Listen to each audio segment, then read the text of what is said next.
Hey there, planners. Last year I did a video about the many ways that you could use the Hobonichi cousin. This year I thought I would bring you some ideas to use the Hobonichi Weeks.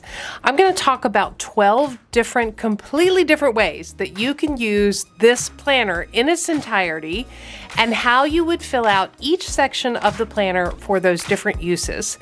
So go grab your planners and let's get planning.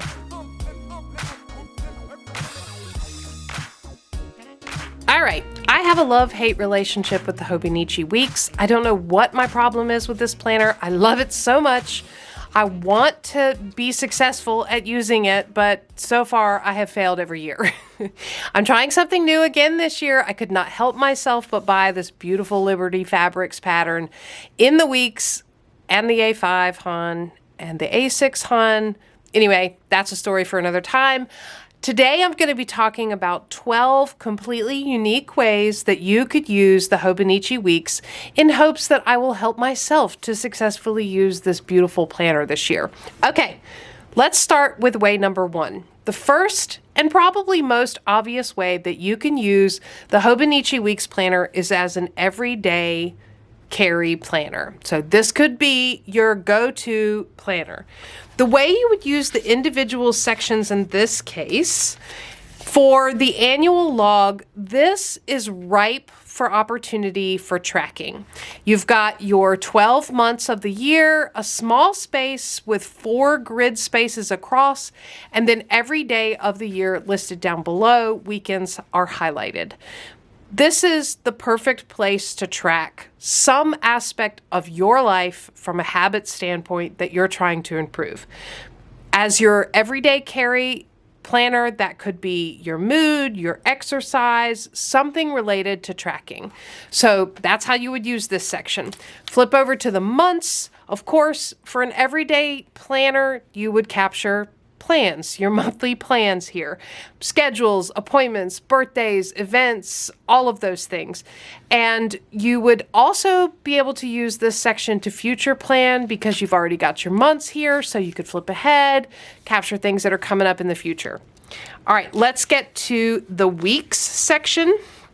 So, what makes the weeks is its weekly pages. You've got Monday through Sunday listed on the left-hand side in a horizontal fashion, and then you've got a blank notes page here on the right-hand side. Here is a great place to write in your events, tasks, list, grocery shopping, all of that, sort of how you manage day to day. This would be your go-to section if the Hobonichi Weeks was your everyday planner. And then finally, you have a notes section, 73 pages in the normal weeks, more if you get the Hobonichi Weeks Mega. But for these notes pages, this is a great place to capture those list and reference items like addresses, account numbers, passwords, grocery list, shop to buy list, shopping list, when did I last, all of those reference items that you're going to have to remember and keep track of through the year. The notes pages are perfect for that. So that's the weeks as an everyday carry planner. Now let's look at the weeks for a work planner. Let's say you want to devote this planner specifically to work. We'll go through each section and talk about that. For here, what a great place to track your time off work, whether that be sick time, vacation time, holiday time, any paid time off, any unpaid time off, overtime, things like that. So time tracking would be a great way to use this section. You could even color code it, put your color code here at the top. Maybe vacation time is purple, sick time is green, and actually track so you can have a quick view of your own tracking. Also, if you're someone who works a hybrid schedule, so maybe you travel some, you're in the office some, you work remote some, this is a great place to track that type of stuff as well. All right, for the months. Months are a great place to track your work meeting schedule. So if you have team meetings, meetings with your boss, important business meetings, client meetings, sales meetings, all of that stuff, this is where you would want to track that information so that you know what's coming. And you could even go ahead. Maybe you've got, some fiscal year responsibilities. You want to keep that tracked in here so you have that good forward-looking view of what's coming. Your weeks, if you're using this as a work planner, your weeks are going to be where your workhorse is. This is going to be your task and due dates. You're going to want to keep track of appointments that you have, meetings that you have, due dates that you have. This could be used for running task list, incoming items, and inbox, project planning, all of that stuff. So lots of potential uses for managing your day-to-day work in the week section. And then in your notes section, you can keep meeting minutes, notes from important meetings, key takeaways, lists. You could also have project plans back here, contact information for key customers or accounts, things like that. So all your reference items for work. So that's the weeks as a work planner. Now let's talk about the weeks as a meal planner. I've seen some people really be successful using this as a meal planner. This is one of the ways I'm considering using it next year. So I think that this would make a great place, because this is so ripe for tracking. This would be a great place to track your days that you cooked versus days that you had takeout.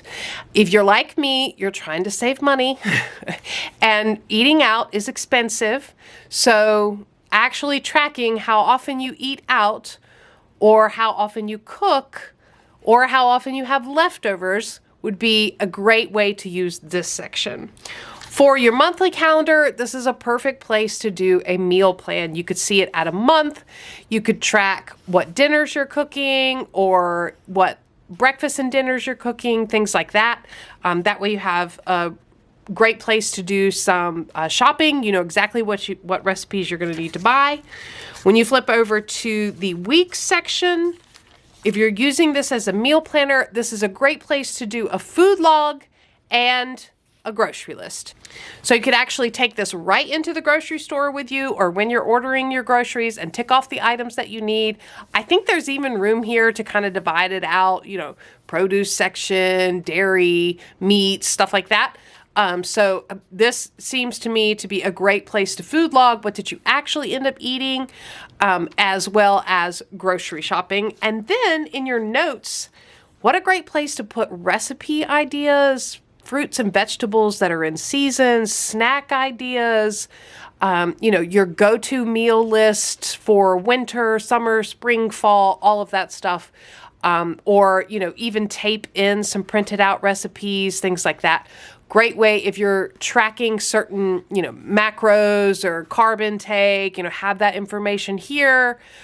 Great way to use the notes pages and this planner as a meal planner. All right, now let's say for a fourth idea, you need to have a daily journal, but some of the larger journals or planners are a little bit intimidating for you. This could be a really powerful daily journal. You could actually use the yearly index section for tracking your journaling, so marking off or color coding the days that you actually use the daily journal. The monthly pages are perfect for writing out journal prompts.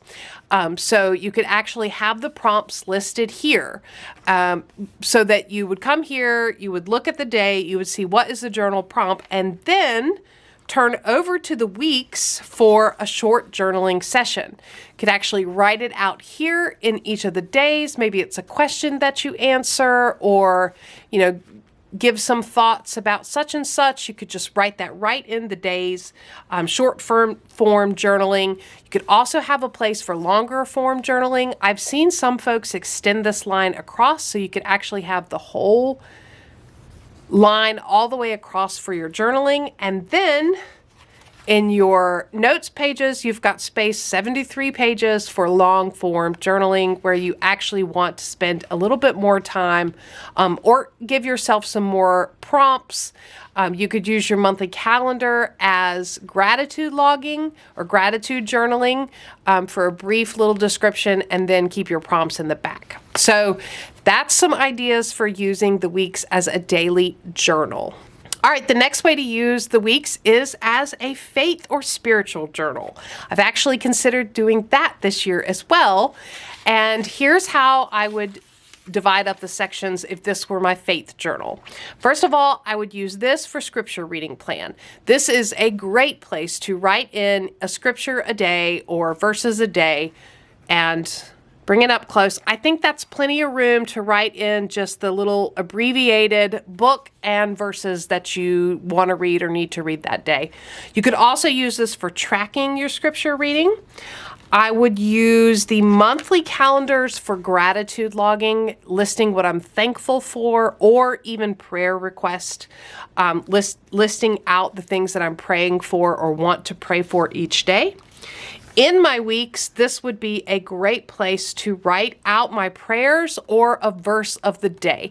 So I could actually do both. I could write out my verse of the day on each day of the week from my scripture reading or, from various other sources, and then have my prayer list here or actually write out my prayers that I want to say or focus on for the week on the right-hand side. And then in the notes section is a great place for study notes or reading notes, things I'm thinking about, list I want to capture, sermon notes when I'm going to church. There's 73 pages, so plenty of pages to do, one sermon a week, or just keep notes, half a page, things like that. So great place to keep study notes and sermon notes in the back. All right, next up is memory keeping. So if you want to use this little planner for memory keeping for the year, we'll start with the yearly index. This would be a great place to do mood or habit tracking. So whatever habit you're trying to incorporate, or if your family does something together. In my memory keeper, I'm thinking about using the annual view to track when we have meals together as a family, because I think that's something that's really important. We have some really good conversations around the dinner table. I'd like to track that. So that's an example of something you could track from a memory standpoint. For your monthly calendar, from memory keeping standpoint, there's enough space here to do a quick highlight of the day, a word of the day, or even a sticker that reflects your emotion or something that happened that day. So quick high-level overview of what happened each day of the month.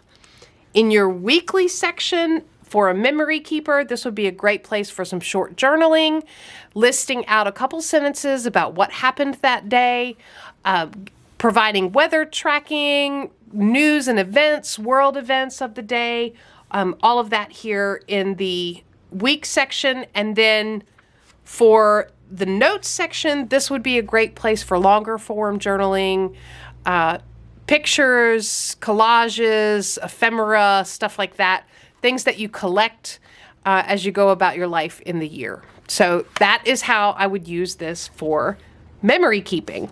Another way I've considered using the Hobonichi Weeks is as a pet journal. I have a pet that I absolutely adore.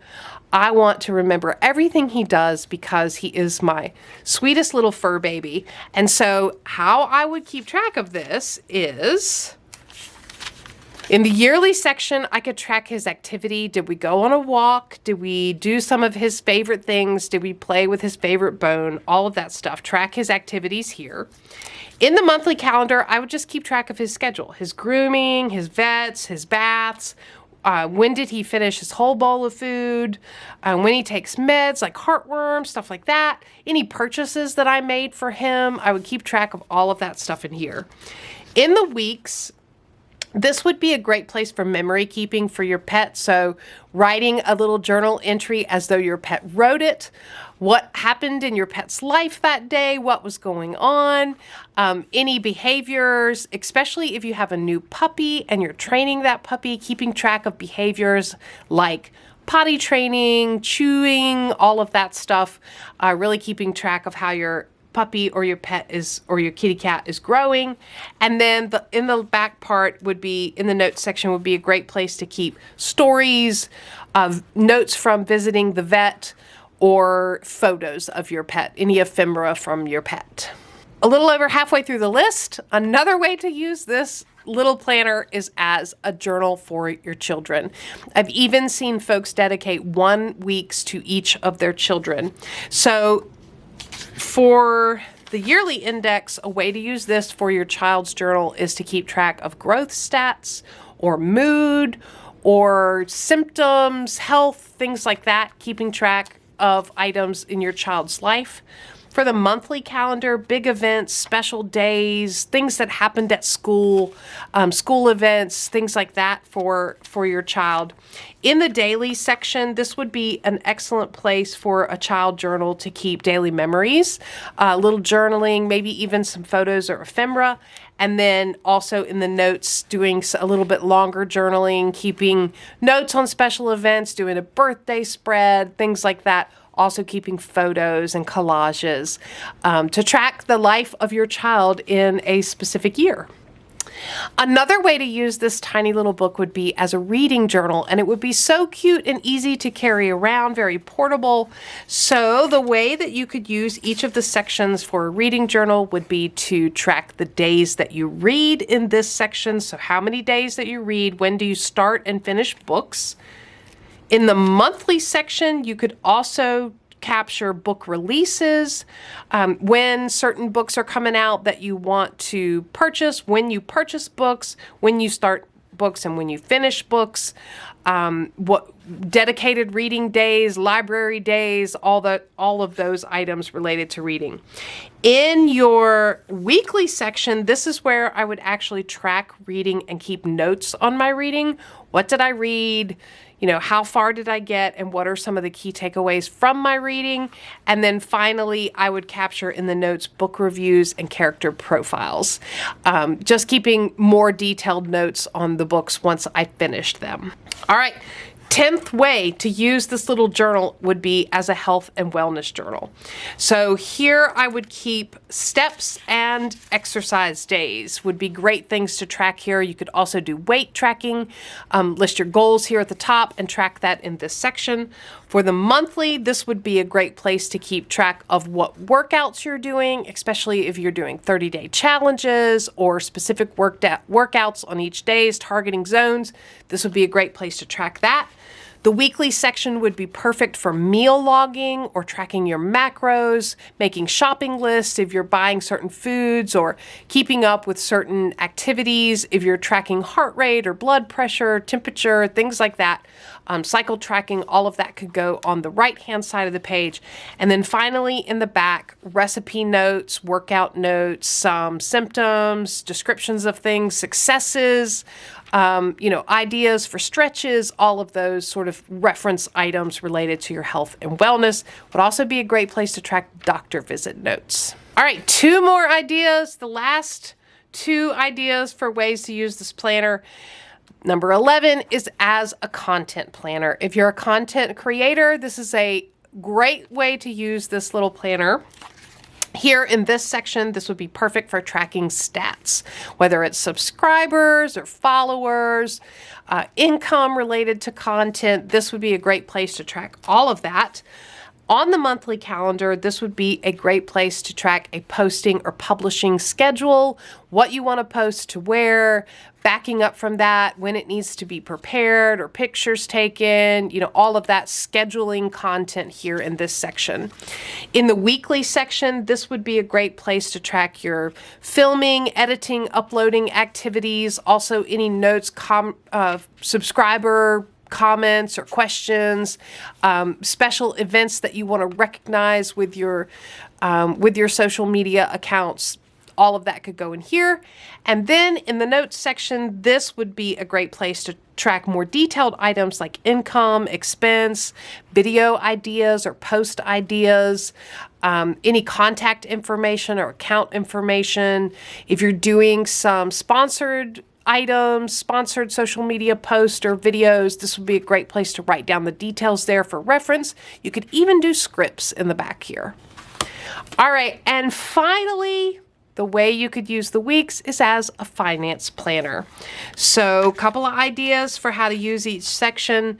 This could be a tracking of paydays, income, no spend days, days that you stayed below a certain amount, when bills are due, all of that. You could have a color coding for each bill, kind of look at when bills are due and when bills are paid. In the monthly section, this would be a great place to also track bills and income, what's coming in, what's coming out. You could even do a tally here on the left-hand side so that you're actually tracking your bank account information, savings, goals, all of that. In the weekly section, this would be a great place to spend track and keep your shopping list so that you're paying attention to how much comes in, how much goes out, and what you're managing to save. Any communications that you have or income that you have could also go here. And then finally, in the back, this would be a place to have some goals for financial planning set out here, contact information, bank account information, all of that reference stuff. All right, so 12 unique ways that you can use the Hobonichi Weeks. I hope that I'm successful using the Hobonichi Weeks this year because it is such a beautiful little planner. I would love to hear your ideas. How are you using the Hobonichi Weeks? Share all of that down in the comments below. If you enjoyed the video, give me a thumbs up and subscribe to Plannin' Annie for more content like this.